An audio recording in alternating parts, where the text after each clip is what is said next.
Eian Elmer is a Wisconsin Badger. Greg Gard strikes again in the portal. Never write this guy off. Very, very cool. This is something that's been kind of hanging in the ether for a few days after his visit. I was asking a lot of people what was going on with it.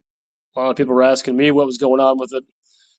Didn't know. I mean, there's some other suitors out there, but just announced today he has signed 6'7", Miami University Red Hawk, just a hair under 13 points per game, playing the 3, 50% from the field, and more importantly, he's a 43% three-point shooter. You heard me right. 43% from 3. Yes, I understand the length and athleticism of Big Ten defenders is better than that of the MAC. But this guy's been there 3 years. There's no reason to believe that won't translate. I think that's a good thing. But kind of the higher level 10,000-foot view of this, I'm not saying there weren't other names earlier in the portal. Chief amongst them was retaining John Blackwell. But Elmer has been a big-time target for Greg Gard last couple of weeks. And it's nice to see Gard go and get his guy. I mean, there was a victory earlier in the day as a reserve big man. And then just a couple hours later, Elmer is a Badger. So, got a few thoughts on this, what it means, what it doesn't mean. Throw out Scary Alvarez a like and or a subscription. Always appreciated.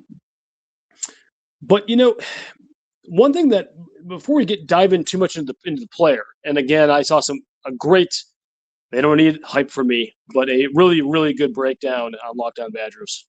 Ryan Rajiv over there today had a lot of the ins and outs of the kind of player, watching film, that sort of thing, that I'm not gonna give you here. But the larger view is, and this happened the last 3 years almost exactly like this, temporally. We lose guys, whether it's portal, through graduation, or both, as it was this year. There's a little bit of a cooling off period where people aren't coming in yet, and people are freaking out. Wisconsin fans. And then they start rolling in the portal. Now, I will raise my hand and say I had a little more apprehension this offseason than I have had in past years once it became reasonably clear to me that Wisconsin basketball's NIL situation was not where it needed to be. Certainly in a relative sense, at least, not where it was last season, where Wisconsin brought in, and I think this is fair to say, a even better portal class than the one we're about to talk about. But depending on who you listen to and what you believe, Gard had some apprehensions about that, perhaps shook loose some additional money. I don't know that for sure. Adding up 1s and 2s and 3s and coming up with some other numbers here, trying to figure out exactly what he did. But here, just a week or so later, this class is rounding into form, and I don't think it's done. I don't think they're going to go and suddenly say, oh, yeah, John Blackwell has come back to Wisconsin, or some big-time 4-star portal transfer. But I do think there is room for another person in this class while still accommodating the youngsters are going to want playing time. Okay. The Hayden Joneses of the world, Zach Kinzingers of the world. Who would it be? Well, Davion Hanna, big-time guard recruit that ended up down in Tuscaloosa, Alabama, just entered the portal today. I don't know what this gentleman is looking for. I don't know if Greg Gard has any interest, whether there's money available, but just keep an eye on that name, Davion Hanna. Anyway, we're going to turn back to Eian Elmer. And because I'm wanting to do this, I said, Eian Elmer, Wisconsin got their glue guy. I mean, obviously, it's just a lame Elmer's glue joke. I'm not suggesting, nor was I there, that this is some glue guy, just, come off the bench and be scrappy and get some rebounds and points. That's clearly not the kind of player he is. This is in all likelihood, I think Nolan Winter is the only other possibility as of the roster right now, is going to be Wisconsin's leading scorer next season. And, looking inside his game, is there room for growth in a different system? Yeah, there possibly is. A 12.7 scoring average is not, big time lightning stuff up on a big billboard, but and a team that had so many guys playing so many minutes down there in Miami over in Oxford, Ohio.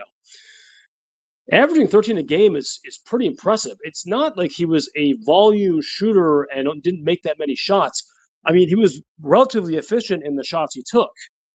And the reason why I think he's going to lead Wisconsin scoring is because he just brings a skill set that no one else has on that roster right now. I'm not saying guys can't develop it, but he has it developed right now.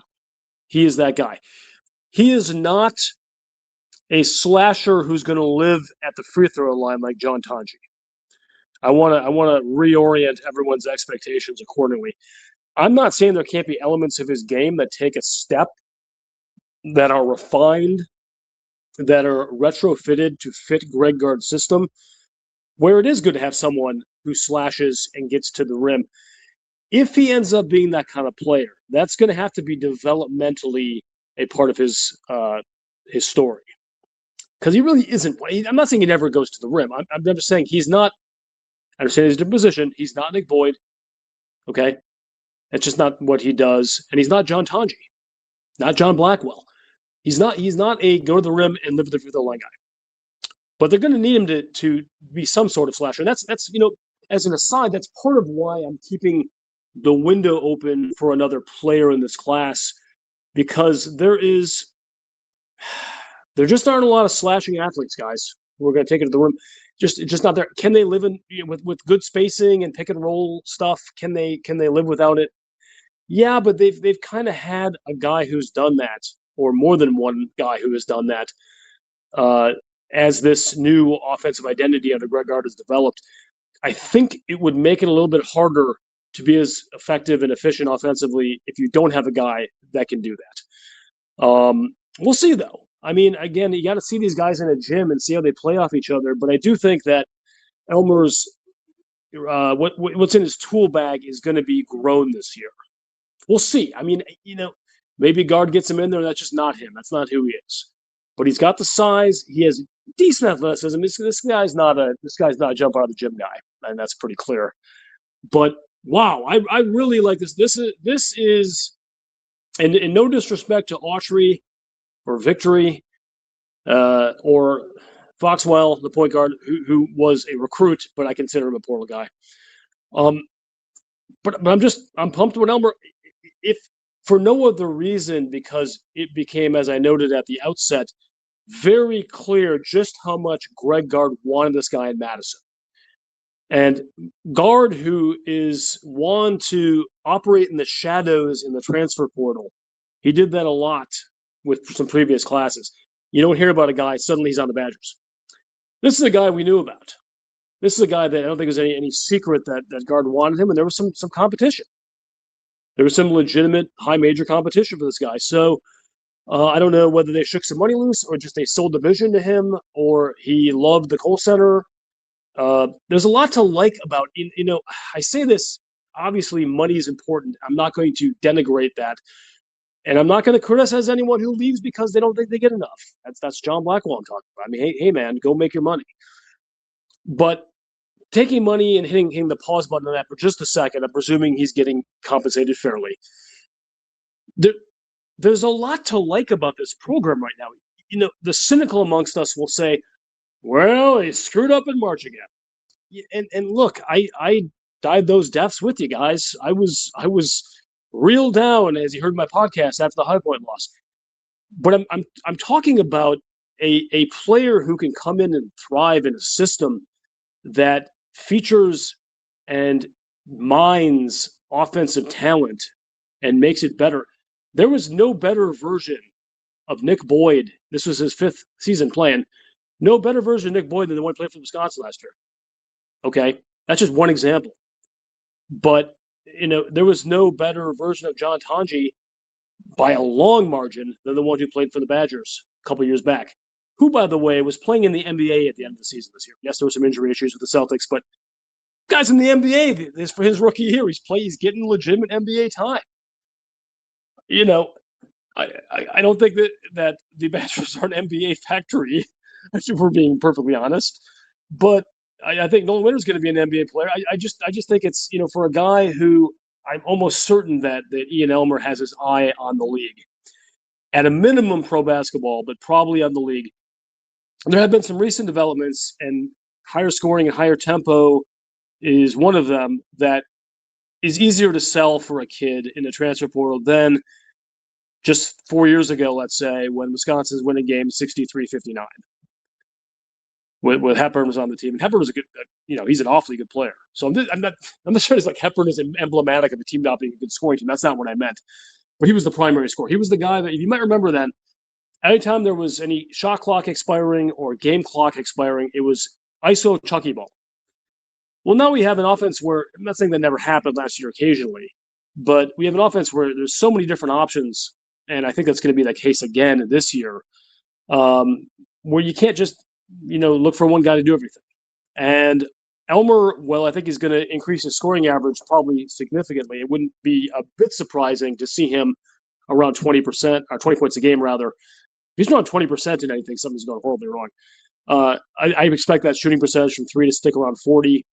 But if let's put it this way, if Elmer can keep his 3-point shooting around 40 and his overall field goal percentage just a hair under 50%, he's going to average 20 points a game. And he's going to be a 20-7, 20-8 rebound kind of guy. He's not a big assist guy. But, it's fun right now because it's mid-April and we can project things that are happening in October, November, December, and no one can tell us we're wrong for sure. But I really like the Elmer edition. I'd love to hear what y'all think about it. I do think we're going to get one more gentleman on this basketball team through the transfer portal, Damian Hanna. And anyway, feeling pretty good about this. It's been a real big few days for Greg Gard with Victory and Autry and then Elmer. 3 huge pieces that are going to score a lot of points for the Wisconsin Badgers in 2026, 2027. Scary Alvarez is out.